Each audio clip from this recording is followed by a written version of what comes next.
में शाहबाद में पुलिस और बदमाशों के बीच मुठभेड़। एनकाउंटर के दौरान पुलिस ने 2 बदमाशों को पकड़ा। दोनों पर आइल्स सेंटर पर फायरिंग करने वालों की मदद करने का इल्जाम। फतेहाबाद के पिलछिया गांव में घर में नशे की खेती का भांडाफोड़। अफीम के 143 पौधों के साथ एक शख्स गिरफ्तार। आरोपी के खिलाफ एनडीपीएस एक्ट के तहत मामला दर्ज।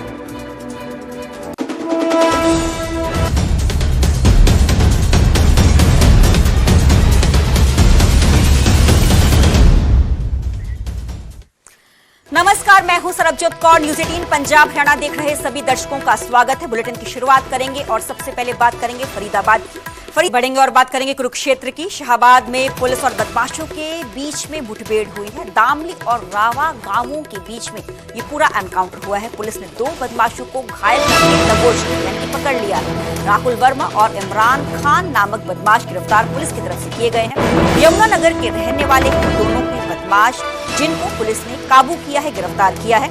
बदमाशों से हथियार और जिंदा कारतूस की भी बरामदगी पुलिस की तरफ से की गई है। पकड़े गए दोनों बदमाश किसी बड़ी घटना को अंजाम देने की फिराक में थे, जिसे पुलिस टीम ने रोका तो उन्होंने पुलिस पर फायरिंग कर दी। पुलिस ने भी जवाबी फायरिंग की, जिसमें दोनों बदमाशों को गोली लगी है। दोनों बदमाश शाहबाद आइल्स सेंटर पर गोलीबारी में शामिल बताए जा रहे हैं। शुक्रवार को शाहबाद में आइल्स सेंटर पर गोलीबारी हुई थी। बदमाशों ने सेंटर संचालक से 1 करोड़ की रंगदारी मांगी थी। बताया जा रहा है कि राहुल वर्मा और इमरान खान ने गोलीबारी करने वाले उन बदमाशों को हथियार और वाहन भी मुहैया करवाए थे। मेरे साथ मेरे सहयोगी अशोक यादव फोन लाइन पे जुड़े हुए हैं। अशोक, जानना चाहेंगे ये एनकाउंटर कब हुआ और पकड़े गए बदमाशों का क्रिमिनल बैकग्राउंड, क्रिमिनल हिस्ट्री क्या कुछ? राहुल और ये इमरान दोनों यमुनानगर के हैं और देर रात ये एनकाउंटर हुआ था और एनकाउंटर में इनको पैर में गोली लगी है और पुलिस ने फिलहाल ये दोनों बदमाश कुरुक्षेत्र के जो सिविल अस्पताल है वहां पर एडमिट है। और इन्होंने जो शाहबाद मारकंडा में 2 दिन पहले गोलियां चली थी, वहां पर इन्होंने जो आरोपी हैं यानी कि उनको मोटरसाइकिल प्रोवाइड कराई थी और बंदूक यानी कि जिससे उन्होंने गोलियां चलाई थी वो उन्होंने प्रोवाइड कराई थी। तो उन तमाम पहलुओं पर पुलिस जांच कर रही है कि उन्होंने शाहबाद में गोली चलाने वाले को क्यों वाहन मुहैया कराया, क्यों इतना सारी वारदात करने को, किस बड़ी घटना को अंजाम देना चाहते थे। तो इन तमाम पहलुओं पर पुलिस जांच कर रही है और लगातार पुलिस, क्योंकि इससे पहले भी एक एनकाउंटर हो चुका है, 2 एनकाउंटर हुए हैं अलग अलग जगह और अलग अलग 1-2 दिन के बीच में, तो तमाम पहलुओं को पुलिस जांच कर रही है कि ये एनकाउंटर इनका क्या, यहाँ पे जो इन्होंने आए या गोलियां लेकर आए, बंदूक की रिवॉल्वर लेकर आए, क्या मकसद था, किस तरह से आए। तो इन लोगों को फिलहाल पुलिस ने जो आमने सामने की मुठभेड़ हुई जीटी रोड के पास, इनके पैर में गोली लगी है और कुरुक्षेत्र के अस्पताल में भी फिलहाल दाखिल कराया गया है। जी चलो, बहुत बहुत शुक्रिया अशोक हमें पूरी जानकारी देने के लिए। तो एनकाउंटर हुआ और इन दोनों बदमाशों को पुलिस ने गिरफ्तार कर लिया है। हालांकि अस्पताल में ये भर्ती है क्योंकि एक बदमाश के पैर में गोली लगी। बड़ी खबर का हम जिक्र कर रहे हैं। 32 ग्रेनेड वाले बयान के मामले में एक्शन में है पुलिस, क्योंकि पंजाब पुलिस जल्द ही प्रताप सिंह बाजवा के घर पहुंच सकती है। सोर्सेस इस बात का जिक्र कर रहे हैं। सोर्सेस के मुताबिक पुलिस अधिकारी जल्द ही प्रताप सिंह बाजवा जो एलओपी लीडर है उनके घर पहुंच सकती है। 32 ग्रेनेड वाले बयान को लेकर जानकारी पुलिस की तरफ से मांगी जा सकती है, क्योंकि हाल ही में न्यूज़ 18 के special show news room Katera में प्रताप सिंह बाजवा यहां पहुंचे थे और प्रताप सिंह बाजवा ने एक बड़ा दावा क्लेम किया कि उनको पता है कि 50 बॉम्ब पंजाब आए हैं और 18 बॉम्ब चल पड़े हैं, 32 और चलने अभी बाकी हैं। तो पता नहीं सीएम भगवंत मान को इस बारे में पता है, नहीं पता है। ये बयान, एक बड़ा स्टेटमेंट प्रताप सिंह बाजवा ने न्यूज़ 18 के मंच जो शो है न्यूज रूम कटेरा वहां पे दिया। अब सोर्सेस इस बात का जिक्र कर रहे हैं कि पंजाब पुलिस जल्द ही बाजवा के घर पहुंच सकती है। मेरे साथ मेरे सहयोगी पंकज कपाही फोन लाइन पे जुड़े हैं। पंकज, इस पूरे मामले में क्या पंजाब पुलिस जल्द ही प्रताप सिंह बाजवा से पूछ पड़ताल कर सकती है क्या? देखिए, क्योंकि बड़ा सेंसिटिव बयान जो है वो प्रताप सिंह बाजवा की तरफ से दिया गया है कि पंजाब में 50 ग्रेनेड जो हैं वो इस समय पहुंचे हुए हैं और 32 ग्रेनेड वो कह रहे हैं अभी भी पंजाब में अलग अलग जगह पर हो सकते हैं। वो इस बात का जिक्र कर रहे हैं। तो क्योंकि विरोधी दल के नेता हैं प्रताप सिंह बाजवा और एक जिम्मेदार पद पर जो है वो इस समय बैठे हुए हैं और उनका इस तरह का बयान वो कई मायनों में इसको पंजाब पुलिस जो है वो सीरियसली देख रही है, इसको गंभीरता से देख रही है। और जानकारी इस समय ये मिल रही है कि ये इनपुट प्रताप सिंह बाजवा के पास कहां से पहुंचा, उनके सोर्स क्या थे, कहां से ये बात जो है वो निकल कर सामने आई है, ताकि आने वाले समय में अगर इस तरह की कोई बात है तो उसको पहले से पुलिस जो है वो प्रताप सिंह बाजवा से इस बारे में जानकारी लेना चाहती है। और जानकारी ये मिल रही है कि प्रताप सिंह बाजवा से आज पंजाब पुलिस जो है वो उनसे इस पूरे मसले को लेकर बातचीत कर सकती है कि ये इंफॉर्मेशन कहाँ से आई, इसके सेल कहाँ से हैं, इनकी इनपुट कहाँ से है। पंकज, कुछ देर पहले हमारे साथ आम आदमी पार्टी के नेता जुड़े थे, उनकी तरफ से भी इस बात का जिक्र किया गया कि इतनी बड़ी इंफॉर्मेशन अगर प्रताप सिंह बाजवा के पास थी तो उन्होंने ये पूरी इंफॉर्मेशन साझा पंजाब पुलिस के साथ, सेंट्रल एजेंसीज के साथ क्यों नहीं की थी कि ये बड़ा जुर्म है। देखिए, क्योंकि इस मसले को एक तरफ पंजाब पुलिस गंभीरता से ले रही है और वहीं दूसरी तरफ इस मसले पर सियासत भी देखने को मिलेगी। जिस तरह से आम आदमी पार्टी की तरफ से ये बयान सामने आया है, इसमें प्रताप सिंह बाजवा को जो है वो सीधे तौर पर निशाने पर भी लिया जा रहा है कि अगर इस तरह की कोई इनपुट सच में है तो पुलिस के साथ साझी करनी चाहिए थी। वहीं ये इनपुट कहाँ से आई है, इसको गंभीरता से पंजाब पुलिस ले रही है, क्योंकि ऐसा नहीं है कि ये बात हवा में छोड़ी गई हो। क्योंकि मनोरंजन कालिया जो भाजपा के वरिष्ठ नेता हैं, उनके घर पर जिस तरह से अटैक हुआ, उनके घर पर ग्रेनेड फेंका गया, इससे पहले जो बॉर्डर एरिया है अमृतसर, गुरदासपुर, तरन तारण, उन जगह पर कई बार ग्रेनेड के मामले जो हैं वो सामने आए हैं। तो ऐसे में अगर कोई इनपुट है तो पंजाब पुलिस प्रताप सिंह बाजवा के पास जाएगी, उनसे इनपुट जो है वो साझी की जाएगी कि क्या इसके पीछे सच्चाई है, किस तरह से आपके पास ये पूरी जानकारी आई है। और इसको गंभीरता से पंजाब पुलिस इस इंटरव्यू के बाद जो है वो प्रताप सिंह बाजवा से संपर्क करने की कोशिश में है। जी चलो, बहुत बहुत शुक्रिया पंकज हमें पूरी जानकारी देने के लिए। तो 32 ग्रेनेड वाले बयान के मामले में एक्शन में है पंजाब पुलिस। सोर्सेज इस बात का जिक्र कर रहे हैं कि पंजाब पुलिस जल्दी ही प्रताप सिंह बाजवा के घर पहुंच सकती है और इस पूरे मामले में प्रताप सिंह बाजवा से पूछ पड़ताल पुलिस की तरफ से की जा सकती है। आगे बढ़ेंगे और बात करेंगे फतेहाबाद की। पिलछिया गांव में घर में ही नशे की खेती का भांडाफोड़ हुआ है। बता दें कि अफीम के 143 पौधों के साथ एक शख्स को गिरफ्तार पुलिस की तरफ से किया गया है। आरोपी के खिलाफ एनडीपीएस एक्ट के तहत मामला भी दर्ज पुलिस की तरफ से किया जा चुका है। हरियाणा समेत देश के कई भागों में अफीम पर प्रतिबंध है, यानी कि बैन है। अफीम के इस पौधों से प्राप्त होने वाली खसखस का प्रयोग खाद्य सामग्री और दवाओं में किया जाता है, जबकि इस पौधे की जड़ से लेकर तने और पत्तों का नशे के तौर पर प्रयोग होता है। हरियाणा सहित देश के अनेक हिस्सों में अफीम की खेती प्रतिबंधित है। तो पिलछिया गांव में घर में नशे की खेती का भांडाफोड़ हुआ है। अफीम के 143 पौधों के साथ एक शख्स को गिरफ्तार पुलिस की तरफ से किया गया है। आरोपी के खिलाफ एनडीपीएस एक्ट के तहत मामला पुलिस की तरफ से दर्ज किया जा चुका है। मेरे साथ मेरे सहयोगी जसपाल फोन लाइन पे जुड़े हैं। जसपाल, इस बात का भांडाफोड़ कैसे हुआ कि घर में नशे की खेती की जा रही है? देखिए, मैं बताना चाहूंगा कि फतेहाबाद के रतिया इलाके का ये गांव है पिलछिया, जहां पर एक जो व्यक्ति है उसने घर पे ही अपनी जो जगह है, घर के अंदर जगह कोई खाली पड़ी थी, तो उसमें उसने जो अफीम के जो पौधे हैं वो लगा रखे थे। और उसका कहना ये है कि उसने जो पौधे लगाए हैं न कि नशा करने के लिए लगाए हैं, बल्कि उसका जो बीज होता है वो कई दवाइयों के अंदर काम आता है, तो उसकी वजह से उसने ये पौधे लगाए थे, न कि नशा करने के लिए।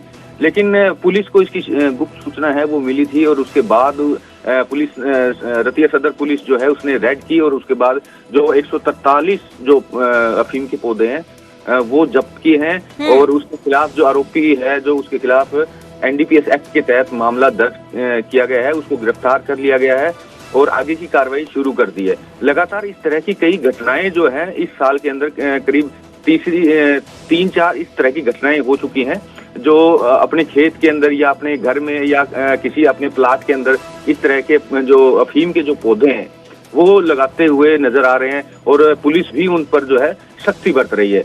तो इस व्यक्ति को अब पकड़ा है और उसके खिलाफ जो है मुकदमा दर्ज करके आगे की जांच शुरू कर दी है। जी चलो, बहुत बहुत शुक्रिया जसपाल हमें पूरी जानकारी देने के लिए। तो पुलिस ने मुकदमा एनडीपीएस एक्ट के तहत दर्ज कर लिया है, तो आगे की कार्रवाई पुलिस की तरफ से अपने लेवल पर की जा रही है।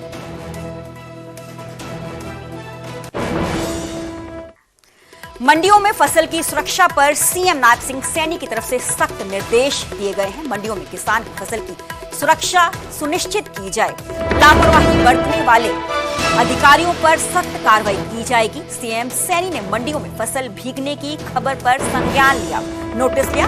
नाथुश्री, चौपटा, सिरसा, नारनौद की मंडियों पर संज्ञान सीएम नायब सिंह सैनी की तरफ से लिया गया। आरोपियों के खिलाफ समयबद्ध कार्रवाई की जाएगी।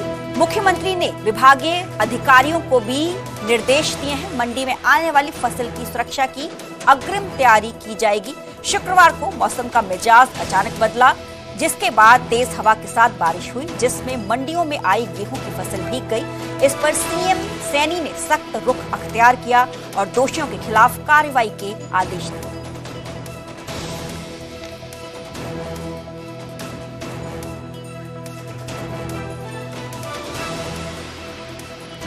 मंडियों में फसल की सुरक्षा पर सीएम नायब सिंह सैनी सख्त नजर आ रहे हैं। निर्देश उनकी तरफ से सख्त अधिकारियों को दिए गए हैं। मेरे साथ मेरे सहयोगी अंकित उदानी फोन लाइन पे जुड़े हुए हैं। अंकित, सीएम नायब सिंह सैनी की तरफ से मंडियों में जो फसल पहुंच रही है उसको लेकर सख्त निर्देश। बिल्कुल, जो मुख्यमंत्री नायब सैनी हैं उन्होंने स्वयं से ये निर्णय लिया है और मंडी में किसान की फसल की सुरक्षा सुनिश्चित करने के लिए अधिकारियों को दिशा निर्देश दिए गए हैं। किसानों की सरसों हो या गेहूं हो, कोई भी फसल अगर भीगती है तो उसके ऊपर जो HSCMB है, Haryana state agriculture marketing board के जो अधिकारी हैं उनके खिलाफ कार्रवाई होगी। और कहीं ना कहीं क्योंकि मुख्यमंत्री के पास खबर आई थी, क्योंकि नाथुश्री, चौपटा, सिरसा, नारनौद, वहाँ अनाज मंडी में किसानों का गेहूं रखा था और वो भीग गया था, तो इसलिए उन्होंने खुद से संज्ञान लिया इस मामले को लेकर के और समयबद्ध तरीके से जो भी इसके अंदर आरोपी है उन पर कार्रवाई सुनिश्चित करने के लिए भी कहा है। और विभाग के अधिकारियों को सख्त निर्देश दिए गए हैं कि पहले से जो फसल का रखरखाव है, तो क्योंकि अगर अभी हमने देखा कि पिछले 2 दिन के अंदर जो बारिश हुई है, बारिश के दौरान फसलें भीग गई, मंडी के अंदर रखी हुई फसल भीग गई, तो उसके लिए मुख्यमंत्री काफी गंभीर नजर आए हैं और उन्होंने अधिकारियों को निर्देश दिए कि सारी व्यवस्थाएं पहले से सुनिश्चित क्यों नहीं की गई। जब पहले से सारी चीजें हम करते आ रहे हैं तो फसल ना भीगे, उसके लिए तिरपाल की व्यवस्था है और व्यवस्थाएं हैं, तो उसको क्यों नहीं जुटाया गया। तो अब जो जिन अधिकारियों की इसमें खामी रही है उनके खिलाफ सख्ती के आदेश दिए गए हैं, उनके खिलाफ एक्शन लेने के आदेश दिए गए हैं। वहीं आगे कोई भी कोताही ना बरते इसके लिए भी कहा गया है। जी बहुत बहुत शुक्रिया अंकित हमें पूरी जानकारी देने के लिए।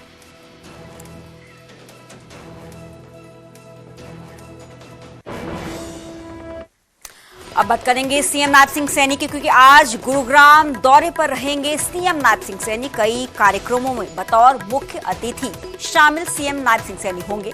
साथ ही में मंत्री राव नरबीर सिंह मौजूद होंगे। दोपहर में साउथ सिटी 1 में बैसाखी कार्यक्रम में शिरकत उनकी तरफ से की जाएगी। शामिल होंगे प्रोग्राम में। दोपहर को 1 बजे A. कन्वेंशन सेंटर में महात्मा ज्योतिबा फुले की जयंती पर राष्ट्रीय जागृति महासम्मेलन में शामिल होंगे। दोपहर 3 बजे RV हेल्थ केयर सेक्टर 90 में the association of surgeon of India के हरियाणा चैप्टर द्वारा आयोजित 12वें वार्षिक सम्मेलन में भी शिरकत उनकी तरफ से की जाएगी।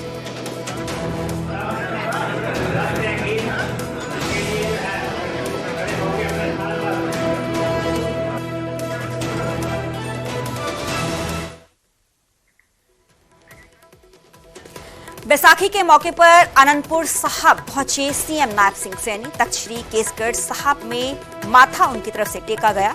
पगड़ी पहनकर गुरु के घर में माथा टेका। प्रदेश की खुशहाली के लिए दुआ भी उनकी तरफ से मांगी गई। गुरुओं की प्रेरणा से पूरा हो विकसित भारत का सपना, ये बयान स्टेटमेंट उनकी तरफ से दी गई। तस्वीरें आप देख पा रहे हैं, सीएम नायब सिंह सैनी तस्वीरों में नजर आ रहे हैं। तख्त श्री केसगढ़ साहब पहुंचे क्योंकि आज बैसाखी का त्योहार है, तो केसगढ़ साहब में पहुंच के उनकी तरफ से माथा टेका गया। केसरी रंग की पगड़ी पहने हुए सीएम नायब सिंह सैनी तस्वीरों में कैप्चर हुए। मैं गुरु गोबिंद सिंह जी के चरणों में यही अरदास की है कि हमारा हरियाणा, हमारा पंजाब, हमारा देश विकास की नई ऊंचाइयों को छुए। देश के यशस्वी प्रधानमंत्री आदरणीय नरेंद्र मोदी जी ने जो विकसित भारत का एक सपना देखा है, उस विकसित भारत के सपने को हम सब मिलकर के उन गुरुओं की प्रेरणा से गति से उसको पूरा करेंगे। गांव चलो अभियान के तहत सीएम नायब सिंह सैनी शनिवार को पंचकुला के रामगढ़ पहुंचे, जहां सीएम ने जन चौपाल में ग्रामीणों से बात की। उन्होंने मंदिर में झाड़ू लगाया और पूजा अर्चना भी की।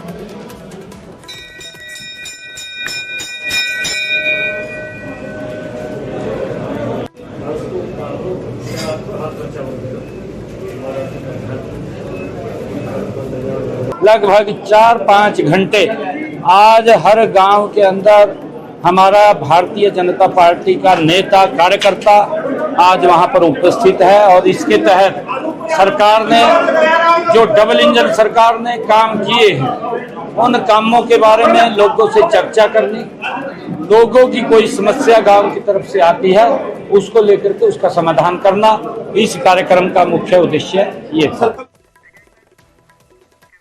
एक तरफ बीजेपी पीएम नरेंद्र मोदी के हरियाणा दौरे को ऐतिहासिक बनाने में जुटी हुई है, वहीं कांग्रेस ने पीएम के दौरे पर सवाल उठाए हैं।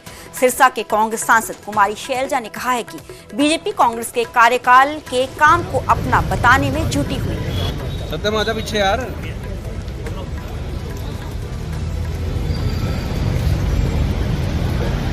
जो 11 साल हरियाणा को कुछ नहीं दिया, आज क्या देंगे? ये भी 2 नहीं है, 1.5 है। इस साल का तो पहले से चल रहा था, उसको तो इन्होंने करना था, वायदा था इनका, आगे बढ़ाना था।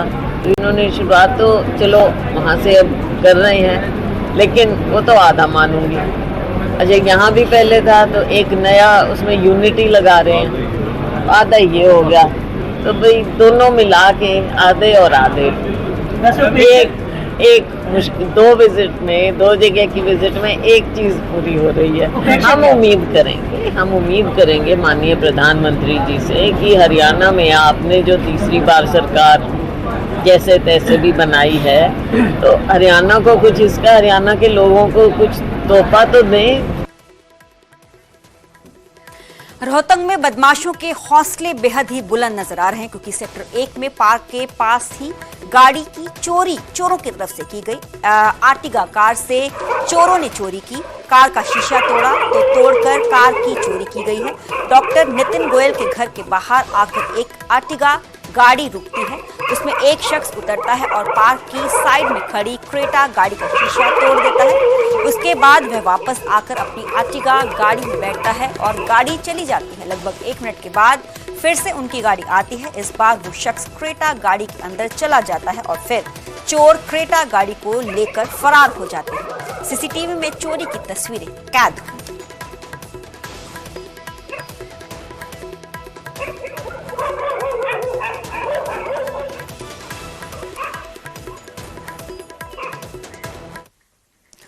भिवानी में ढाबे की आड़ में नशा तस्करी का भांडाफोड़ किया गया है। रोटी की जगह नशे की सप्लाई करता था ढाबा संचालक। 7.5 किलो गांजे के साथ ढाबा संचालक पुलिस ने गिरफ्तार किया है। 2 दिन में नशा तस्करी की तीसरी खेप बरामद पुलिस की तरफ से की गई है। 2 दिन पहले भी 11 किलो गांजा और 21 ग्राम हेरोइन पुलिस ने पकड़ी थी।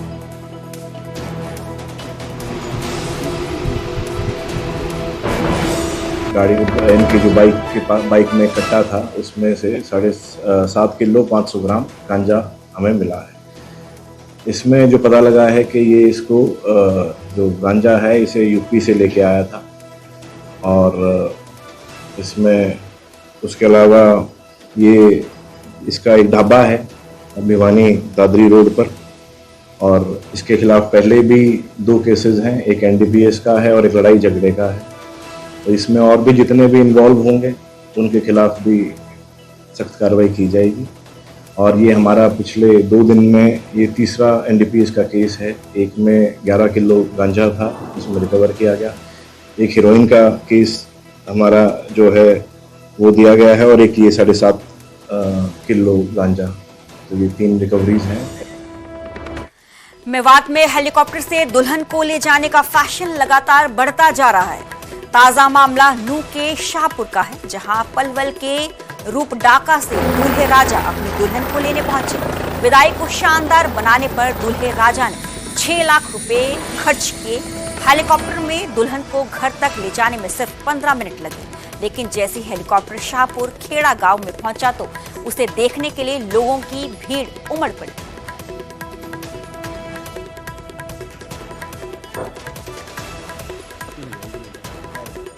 बहुत ज्यादा खुशी है। मैं अपना पहले प्लान सोच रखा था कि हमें अपनी शादी धूमधाम से मनानी है, अलग तरीके से मनानी है। जैसा कि हमने अपनी शादी अलग तरीके से मनाई, हम अपना हेलीकॉप्टर लाए हैं जी, आपने देखा होगा। और इसमें हमारे अम्मी अब्बा की बहुत ज्यादा इच्छा थी कि हम अपने बेटे की शादी बहुत धूमधाम से और अलग तरीके से करें, और उन्होंने हमारी ख्वाहिश भी पूरी करी। हमारी भी इच्छा थी, काफी ज्यादा इच्छा थी कि हम अपनी बारात को हेलीकॉप्टर से ले जाएं और अपनी दुल्हन को भी उसी में हेलीकॉप्टर से वापस लाएं, और हम अपनी दुल्हन को भी उसी हेलीकॉप्टर में वापस ले जाएंगे। मेरी तमन्ना थी कि मैं अपने बेटे को उड़न खटोले में लेकर के जाऊं और बेटी को भी मैं उड़न खटोले से वापस लेकर के जाऊं।